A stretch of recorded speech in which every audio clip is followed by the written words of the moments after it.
hitsidika ny tokantranontsika indray zay eto amin'ny CENI amin'ny alalan'ity fandaharana olo-pirenena ako ity. Ny fahavalo amby roapolo ny volana aprily lasa teo nivoaka didim-panjakana laharana 7/4/2000 tsipika 400 izay ametraka ny voamiera handinika ny fanatsarana ny dida mandalana amin'ny fifidianana eto Madagasikara.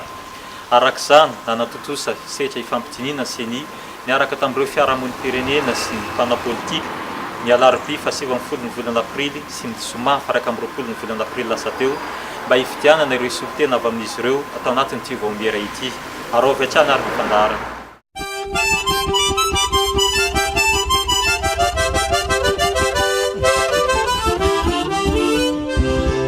Raha tsy ahivina dia nanantanteraka atrikasa fankakevitra ny CENI nandritry ny faraparan'ny taona 2014 iny izay niarahana tamin'ireo mpisehatra rehetra amin'ny fifidianana eran'ny Madagasikara. Nivoaka tamin'izany ny antota-kevitra roa mikasika ny fanatsarana ny didy amandalana amin'ny feny fifidianana.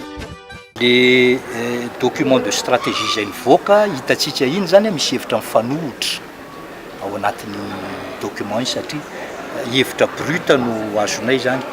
Ity le commission de réflexion ity zany iorienté hoe aiza ny hevitry ny be sy ny maro ao anatin'iny zavatra iny mba ho afaka tena hoe ho avadika lalàna tokoa le izy. Ny antoko politika zany dia natsona anaramaso an'izay zavatra hoe toraka izany ihany koa ny fiarahamonim-pirenena anaramaso an'le asan'le commission.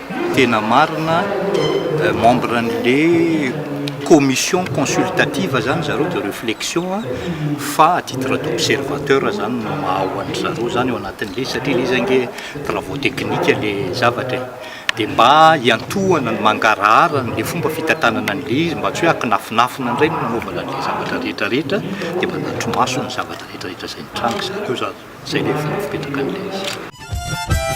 Ny ministeran'ny antany, ministeran'ny fitsarana, ministeran'ny vola sy ny teti-bola, ny comité pour la sauvegarde de l'intégrité, ny vahomiera mahaleo tena miady amin'ny kolikoly na ny bianco, ny sampana malagasy hiadiana amin'ny famotsim-bola na ny samifinina no mpikamba ao anatin'ity vahomiera fankakevitra vao naravitra ity. Tsara ho marihana fa ny filohan'ny CENI no hitarika izany na ny solitenany.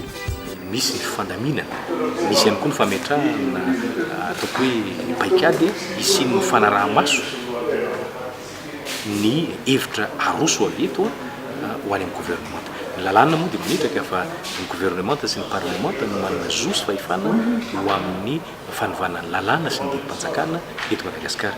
Dia tsy maintsy manaraka amin'izay ataoko hoe lalàna velona izay tsika dia heverina fa niravina ihany ny ahiarehetra teto rehefa napetraka ny paikady sy ny fomba fiasa mba ahafahana mahazo toko tokoa fa ny hevitry ny maro tany amin'ny atrikasa tany amin'ny faritany enina sy ny hevitra izay ho tapahana miaraka amin'ny société civile eto ireo no raisin'ny gouvernement sy ho tapahana ny antenimera-pirenena tokoa ho lalàna ho fanatsarana fifidianana eto amin'ny tany sy fanjakana. Ny alarobia 7 aprily no nanatotosana ny fifidianana izay solitena 3 avy amin'ny fiarahamonim-pirenena momba ity voamiera fankakevitra ity izay ahitana ny Andriamatoa Ralevason Haritiana sy Ramatoa Rahantanirina Honorine ary Andriamatoa Randriamalala Robert Charlie. Ny zoma 1 aprily 7/4/2000 lasa teo kosa no ny fidianana isolitena ny antoko politika izay ahitana ny Andriamatoa Ramarjaona Ive sy Andriamatoa Randriatsara Faradera ary Ramatoa Randriamandranto Yanta.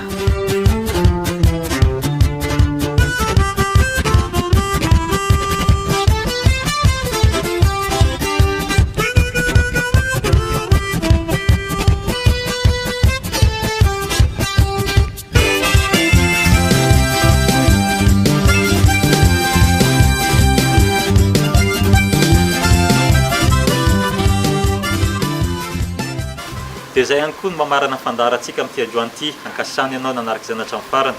Azadino manaraka ny fandaharantsika ny talata sy ny alakamisy amin'ny ora mahazatra tahaka izao. Veloma tompo.